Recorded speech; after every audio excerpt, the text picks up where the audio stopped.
میری ساس انتہا کی مطلب پرست تھی۔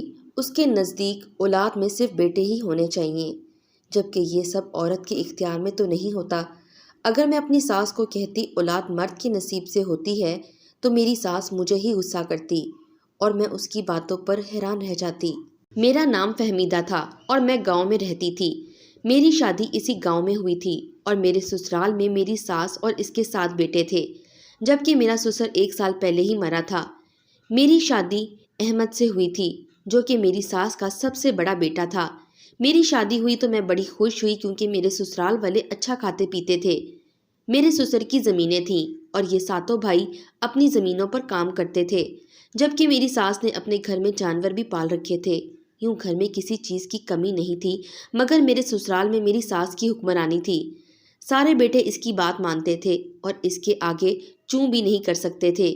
یہ بات مجھے شادی کے بعد معلوم ہوئی کہ ساس کو اپنے 7 بیٹوں کا بڑا مان تھا اور وہ کہتی تھی کہ اس پورے گاؤں میں میری جیسی کوئی عورت نہیں جس نے 1 نہیں 2 نہیں بلکہ پورے 7 بیٹے جنم دیے تھے۔ میں نے سوچا یہ تو اللہ سائیں کی عطا تھی، جس کو چاہے بیٹیاں دے اور جس کو چاہے بیٹے دے، مگر میری ساس کو یہ غرور تھا کہ اس نے 7 بیٹوں کو جنم دیا تھا۔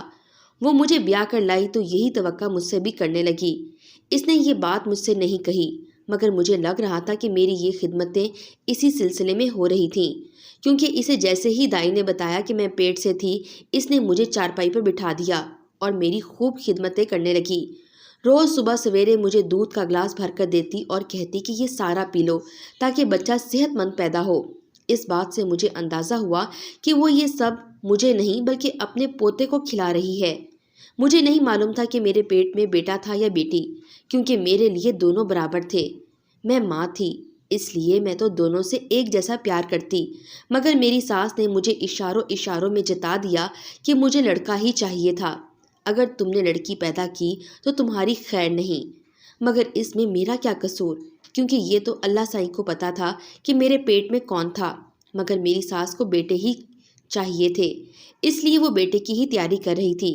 اس نے بیٹے کے لیے کپڑے بنوا لیے تھے اور دوسری طرف میں ڈر رہی تھی کہ اگر بیٹی پیدا ہوئی تو نہ جانے میری ساس میرا کیا حشر کرے گی، اور پھر وہی ہوا جس کا مجھے ڈر تھا۔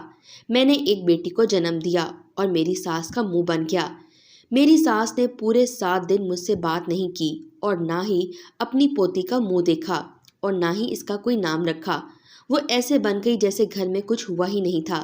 میں اس حالت میں اپنی بچی کو کیسے سنبھالتی، اس لیے میں نے اپنے گھر سے اپنی بھابھی کو بلا لیا اور میرے شوہر نے اپنی بیٹی کا نام عائشہ رکھا۔ ہم دونوں تو اس کے والدین تھے، اس لیے اس سے کیسے منہ موڑ لیتے، اس لیے ہم نے تو عائشہ کو اپنے سینے سے لگا لیا، مگر میری ساس نے اس کی طرف دیکھا تک نہیں۔ اسے یہ رنج تھا کہ میں نے بیٹی پیدا کر کے گاؤں بھر میں اس کی ناک کٹوا دی تھی۔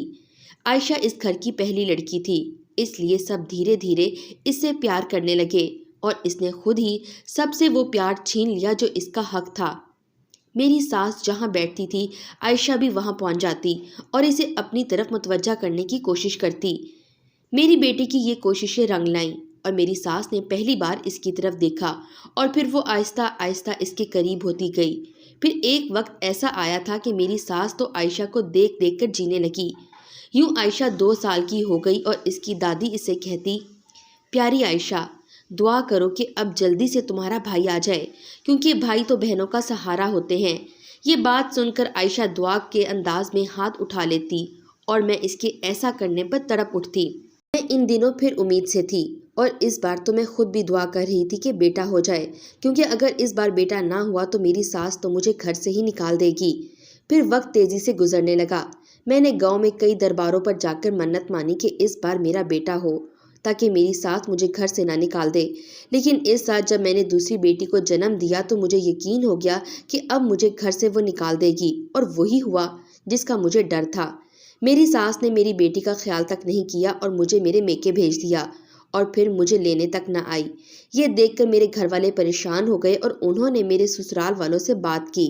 اگرچہ میری ساس بہت کمینی عورت تھی، مگر وہ گاؤں والوں کے دباؤ میں آ گئی اور یوں میں اپنے گھر واپس آ گئی، مگر میری ساس نے مجھ سے سیدھے منہ بات نہ کی۔